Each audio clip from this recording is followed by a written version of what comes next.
Erica, good morning. Erica, are you going to do the open workout today? Little 22.3.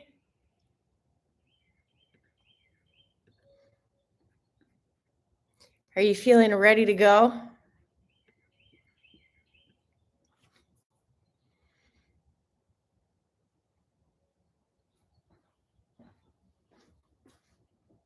Grab my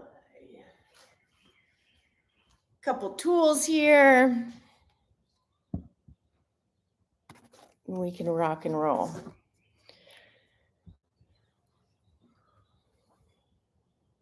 Nice, Erica. Heck yes. I did like the M30 versions. Kim, good morning. Steph and Willie, Diana, good morning, guys. Guys, I'm a little bummed. I thought we were going to do Gary's birthday workout this morning, but we're going to have to save it. The gym is just so crazy with the open workouts this morning that it's hard because we have to have like special music for M30 and everything. So we will make up our birthday workouts for Gary and Jules and Dean next week, and we'll just run through tips and tricks today. I'm sure he's at the gym working out now, or doing the open workout with they had the 8:15 class. So just wanted to give you guys a heads up on that. But you have my promise that we will make that workout up and celebrate it. I did see that, Willie. His last workout was the not the tips and tricks video, but the comparison video, so you can see him do it too in real time. Little Bear, what you doing over there, bud? Little Bear has her freedom now. We'll see if she can handle it.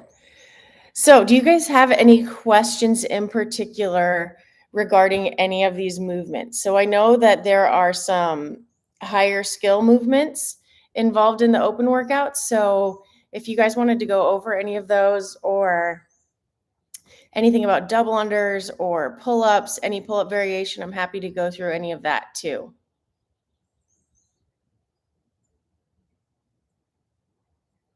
Oh, for sure, Stefan. I would definitely, if it's gonna rain, maybe save it if your back's tight, especially if you're doing your muscle ups and double unders outside. Okay, awesome. Diana, do you want to talk about a kipping pull up or a butterfly pull up? If you go to YouTube, Erica, and look up the 22.3, there's the tips and tricks video, but there's also Jake and Corbin and Charlie do a review of their workout, and you can see all 4 versions being done with different athletes, which is really cool.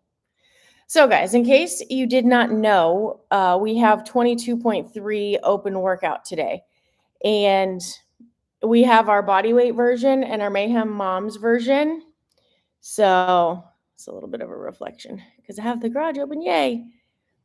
So for that, we have 21 pull-ups or table rows, 42 jumping jacks, 21 air squats, 18 pull-ups or table rows, 36 jumping jacks, 18 jumping air squats, 15 pull-ups or table rows, 30 jumping jacks, 15 jumping air squats. And for Mayhem Moms, we have 21 scat push-ups, 42 plank jacks, 21 squat to reach overhead, 18 scat push-ups, 36 plank jacks, 18 squat to reach, 15 scat push-ups, 30 plank jacks, 15 squat to overhead. And then for minimal guys, we have another variation of the open workout, 21 pull-ups or double bent over rows, 42 double unders, 21 double dumbbell thrusters, 18 pull-ups, 36 double unders, 18 double dumbbell thrusters, 15 pull-ups, 30 double unders, 15 double dumbbell thrusters. And then also we have CrossFit's version, which is very similar to that. Kipping pull-up. Okay, Diana, we will do that. Let me pull this up really quick. So check out Mayhem's tips and tricks to Sir George, Sir Little Dude. Good morning. To go over with K-Star. It's from 30 seconds into 9:30. His warm-up tricks are amazing, and he has some tests for your overhead mobility and things like that, which are really, really important. And we want to maximize that, especially as we're learning these movements, so that excuse me, we can do them correctly. And you want to learn them the right way from the beginning.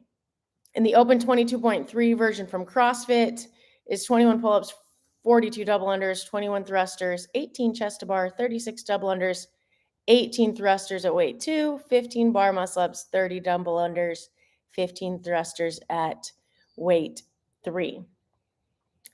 So, Stefan, it depends how proficient you are.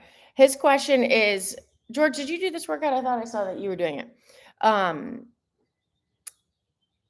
It depends your proficiency at sorry guys, I'm reading about double unders and pull-ups at the same time. Your proficiency. So we will go over both of those real quick, Stefan, and I'll answer your questions as it pertains to that. Little bear, buddy, come here, sit, stay. So let me bring you guys over.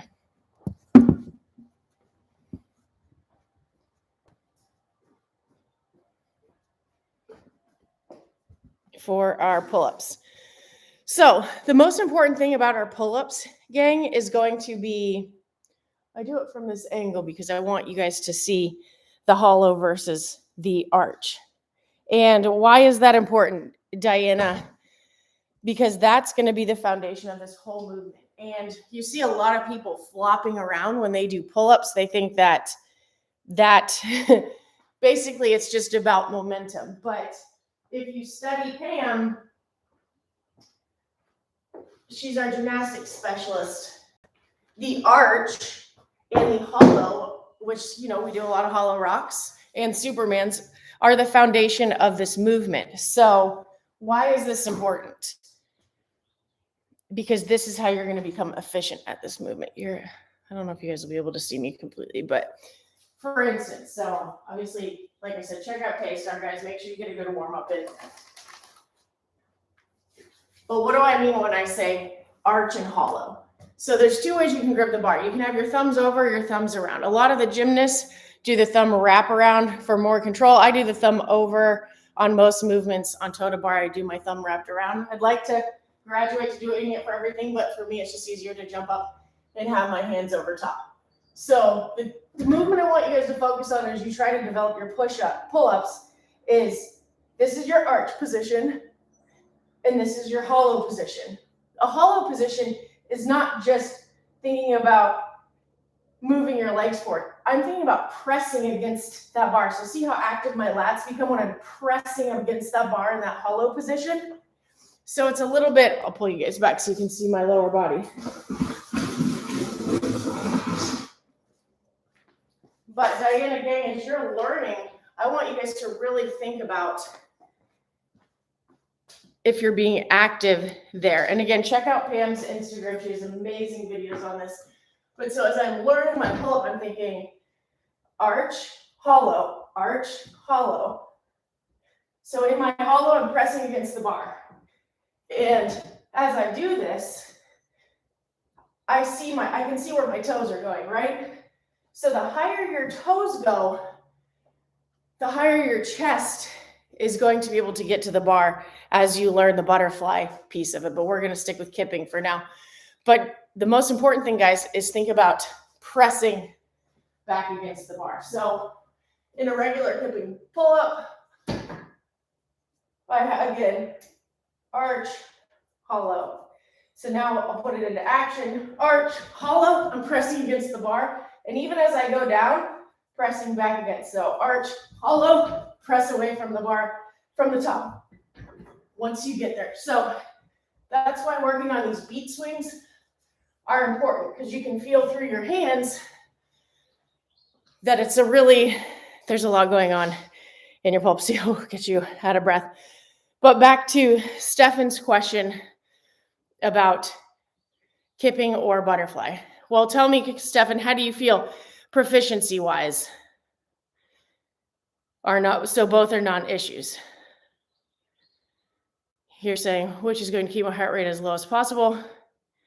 I think regardless, Stefan, your heart rate's going to be high.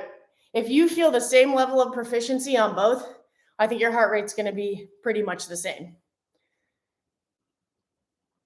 at that point, I would assess which version for you is using less grip, Stefan. If you're very proficient at both of those and your heart rate's going to be high, then my very next question would be, which is going to tax your grip the least? So on to our butterfly version 2, guys. It's the same idea. So you still see arch and hollow. And then as I want to get higher, what you see is I'm going to put my toes higher, toes, hips.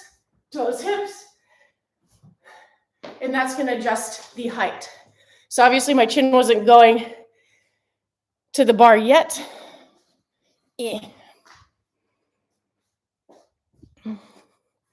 Because step 1, you're working on your beat swing, deciding if you're going to do kipping or butterfly, and then take it from there. Diana, what phase of pull-ups are you in right now for kipping? Do you do singles? Do you do multiple ones? So again, Stefan, whatever one is going to tax your grip the least, that's the one I would go with. And Pam makes an excellent point in her videos. And you guys have heard me say this before. In the open, I feel like our ego comes into play. And we think that we want to do bigger sets because, oh, we've worked on this skill, everything like that. When if you really are trying to get a faster time, a lot of times singles, doubles, a couple at a time, that's going to allow you to get a faster time because you're taking less rest. And a lot of times as you do more reps, you take longer rest. Okay, Diana, well, what I want you to do today is focus on working on a couple of those beat swings. So just from arch to hollow. And I really want you to feel activating your lats and pressing against that bar. Because I also think, Diana, even just sitting there and going back, it's been a really long time since I've done a kipping pull-up versus a butterfly pull-up. I think based on your level, Diana, that you should start the butterfly pull-up progression because I think it would allow you to string a couple more together. Because I think if you have the strength to do a single kipping pull-up like that, and you have the shoulder health to learn a butterfly pull-up, then I think that you could learn that as well. So another thing that Pam suggests is if you have a PVC pipe, I don't know if you guys can really see it from back here. So also learning the timing and positioning of that. Oh, there goes my PVC pipe. That's okay. That pull-up, the butterfly piece of the pull-up, and working on the action and strengthening is if you take a PVC pipe, you strut it through this band. So I'll start, see me in my hollow position here, bringing that down, back up with my arms straight, down, bring it towards me. That's the movement. So arms up, pressing down against that bar, bringing my elbows up, thinking of the hollow. So you can feel that movement throughout. Again, check out Pam's video on Instagram. If you scroll down a little bit, her pull-up progressions are phenomenal, and she will show you a lot about that positioning. I used to like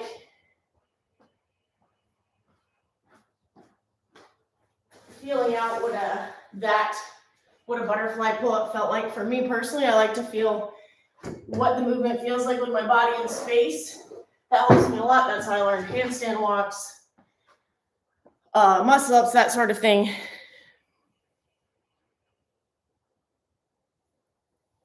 Yes, absolutely, Kim. Pam's programs online, they'll give you, because they want to, a lot of times we're trying to assess, like, have you progressed to the level of strength that you should be practicing these movements, right?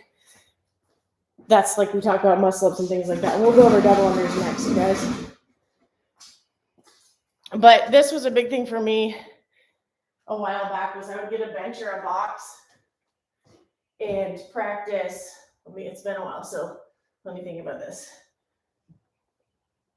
So I'd scoop that leg, how I would be doing my butterfly pull-up. So if you start in your arch, hollow, pull my chest to the bar as that leg goes back.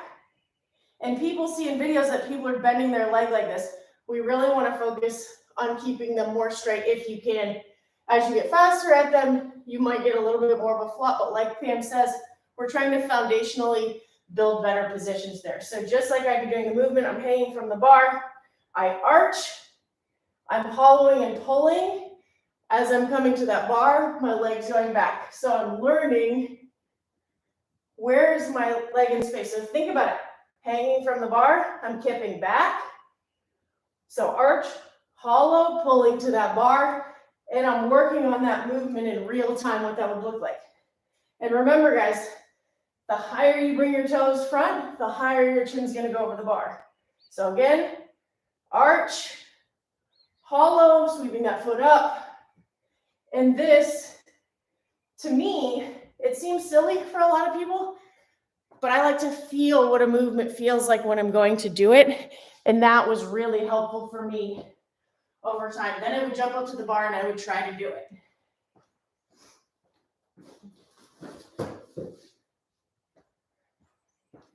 And again, like Kim mentioned, Pam's fundamentals online are awesome. She'll teach you the strength as well as, that's what I would encourage. If you have the opportunity to learn it correctly so you don't have to switch the movements over time, that's what I would do. Heck yes, Kim, that's awesome. Willie says he has a pull-up bar, but nothing to pull his chest to. That's fair, Willie. So guys, real quick, I know we've gone over the double unders quite a bit, and you've heard my thoughts on this. Danielle, your open picture was so cool. Yes, the backwards bicycle kick, Kim. I'm working on trying to keep my legs straighter and going back to the more foundational gymnastics part.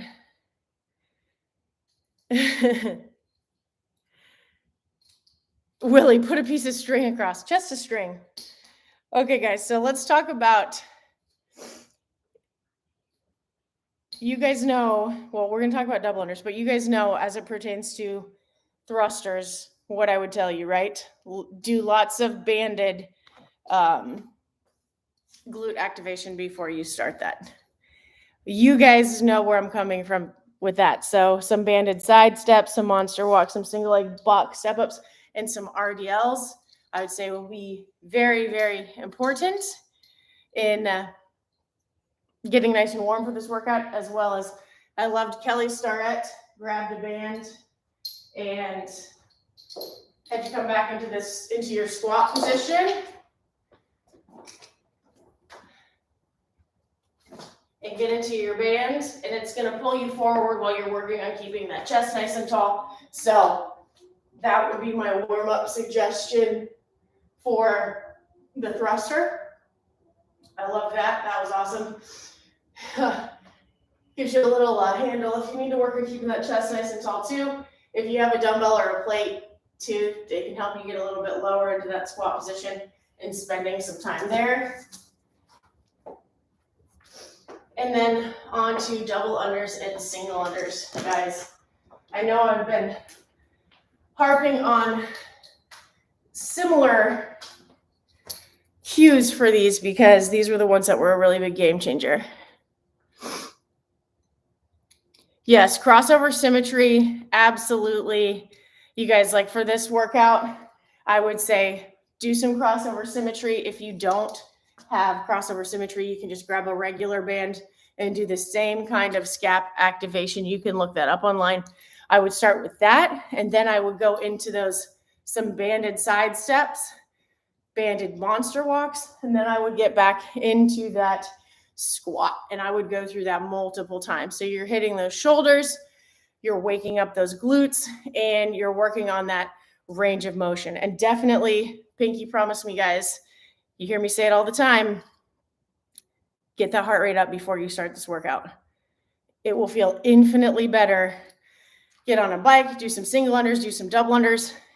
There's a lot of hopping, especially if you're doing the scaled version of this workout. It's a lot of jumping, guys. So promise me you're going to do some single unders and some double unders before you start. And first things first on our double under. A lot of us, I keep beating the dead horse, but I feel like every time I see people doing double unders, I now notice that their rope is too long. So we're going to check that rope length because we don't want those arms. Think of how much more tiring it is when your arms are out here and you're having to pull the rope forward and backwards. When I'm doing my double unders, I don't really have the space right there. But when I'm doing my double unders, I want to see, and I'm using my longer rope, so wish me luck, guys. As I say short rope, my shorter one's in the car. I want to be able to see my thumbs in front of me. Not here, but in my periphery. I want that face forward, my chin nice and relaxed.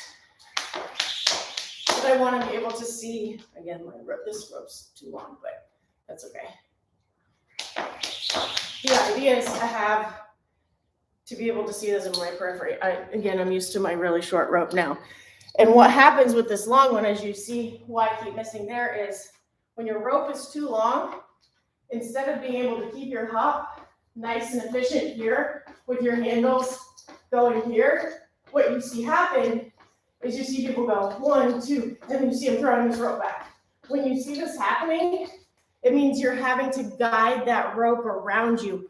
And what is that going to do? That is going to make those shoulders more tired. So I just told you guys the secret that you can tell if someone's working harder on their double under. If you see them, when you watch Haley and Rich double under, you think your shoulders are relaxed, that elbow's slightly back and up, so those handles are right by your hips, but your shoulders are relaxed, and their wrists never leave this plane.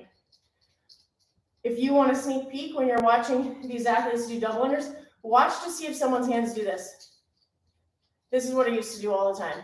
And this means I'm having to guide that rope around because it's a little bit long for me or I'm not comfortable enough with the rope. And when you see this, that's so much extra work for your shoulders. So if you're trying to transition from single unders to double unders, number one, the jump is not a knee tuck. So if this is your single under hop, that's your double under hop. It's just a little bit higher. It's not a... And when we start to panic and try to force that rope around, what do? We shoot our arms out and we do this. I want you guys to think about, no matter how many times you miss, just a little bit higher jump and keeping those hands nice and relaxed here. I understand your first couple to get it going sometimes.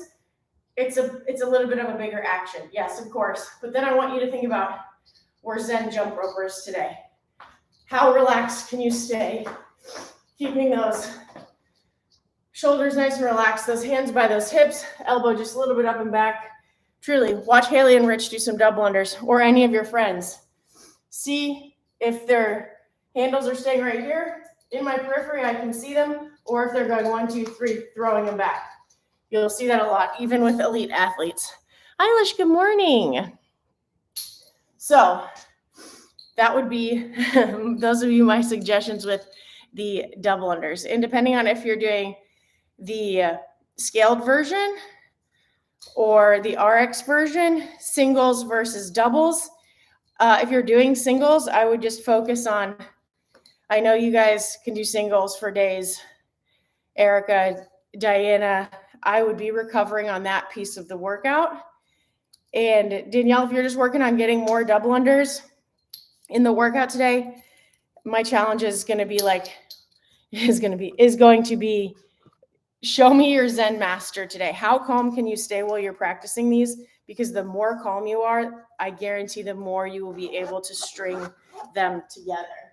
So again, I want you to focus on that nice controlled jump and trying to keep those handles in your forward periphery and just staying in control as much as you. I know that's frustrating. It's so counterintuitive to stay calm when you're whipping yourself. That's tough. And then guys, so important things today, Check out tips and tricks to warm up the shoulders with Kelly Starrett if you're working on kipping or butterfly pull-ups. I showed you a couple different variations. I want you to think about being really active, about pressing away from the bar. It's not just a flop and a yank. It's an active movement, grabbing that PVC and working through that. Checking out Pam's videos on Instagram will really, really help with that as well. And then for our thrusters and our nice glute warm up, we want to start with some crossover symmetry, some banded walks, monster walks, some banded side steps, and then into that banded bottom of the squat. If you have a band, if not, just sit in the bottom of that squat, or you can lay down and have your feet against the wall, one of Rich's favorites, so that you just kind of have that full body warm up today.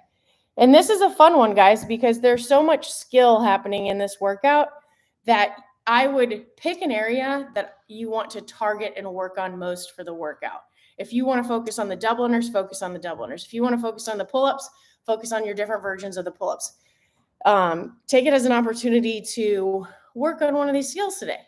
Maybe study it a little bit more, pull up a few more videos, take that extra time to really assess, hey, do I care about getting better at chest to bar or regular kipping pull-ups or double unders, and how do I do that?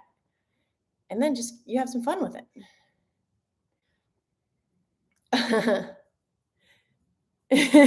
Oh, George, I know. Those were the days. I had many, many days where double unders made me very frustrated. I get that. It's really, really tough. And also just focusing on double unders, like I told you guys, I used to draw a square on the ground and focus on staying in the square and not hitting the lava is what we called it. But also, I mean, if you guys have any more questions on chest to bar or even bar muscle ups or things like that, let me know. We should be doing some more of those kipping pull-up progressions. Those are fun, and I think it'd be a fun thing to work on. Oh, Danielle, I get so frustrated, but as competitive as we all are, I now use it as an opportunity to see how calm I can stay, because I get so frustrated. A, it hurts, and B, no one wants to trip, right? So now it's like I play a game with myself to see how calm I can stay, and then you start stringing them together in no time. Right, Kim? That's true too. Stefan says when he starts tripping, he changes position to face something else. Change of scenery can be helpful for sure. Making sure you're not hitting anything. I always do that too. And like I said, guys, I know I keep like beating the dead horse about this rope length, but it makes a big deal. And now I feel like I can't unsee how many people are using the wrong length and having to work so hard to get that rope around. And I understand, like, you can't just start out with a super short rope, because that initial jump, you do have to bring the rope around your body. Like you saw, my timing is really off with my old jump rope because I've shortened my new one so much. So you bring it around once and you need enough space to do that. But once you do that, it is really about calming down and staying as calm as you can be, despite the fact.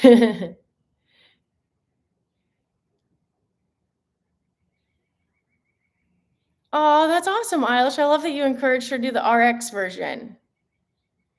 And I mean, if you guys want a fantastic workout today too, the scaled with the jumping pull-ups and things like that are going to be really good.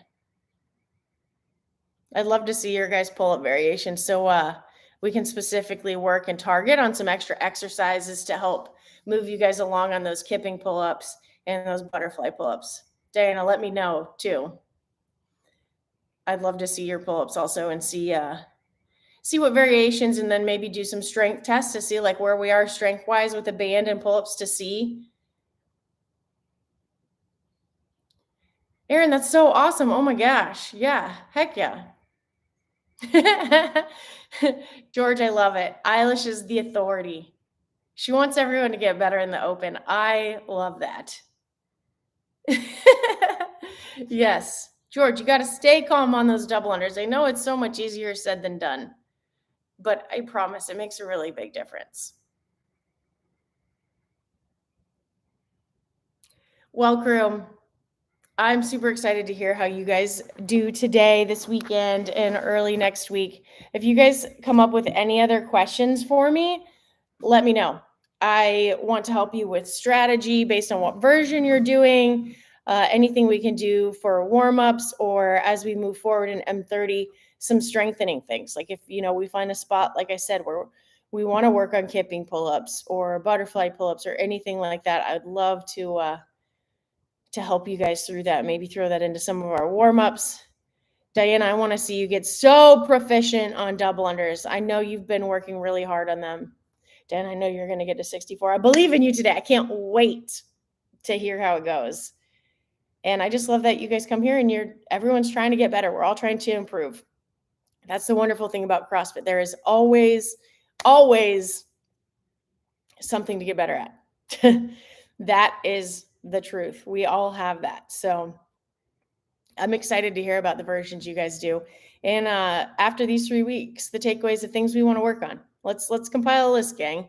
We're here as a community together every day, and love to hear the things that we couldn't be working on. Yes, Diana, good luck. Let me know how it goes. It's Steph in Zone 2. Zone 2 for life. I love Zone 2. Nice. Oh, Diana, I love that. George, yes. Heck yeah. He says he's going to do RX, and then when 12 minutes is over, he'll do scaled. I love it. Steph, that's my favorite training. I love that, George. That's awesome. You're going to try RX, and then you can go back and then finish your workout with the scaled version. And then you'll definitely be lying on the floor after that. It's the double trouble. And you get to try both. I absolutely love that you're doing it that way. That's a great idea. Because you're going to get to a certain spot on RX, and then you can transition back to getting that heart rate nice and high.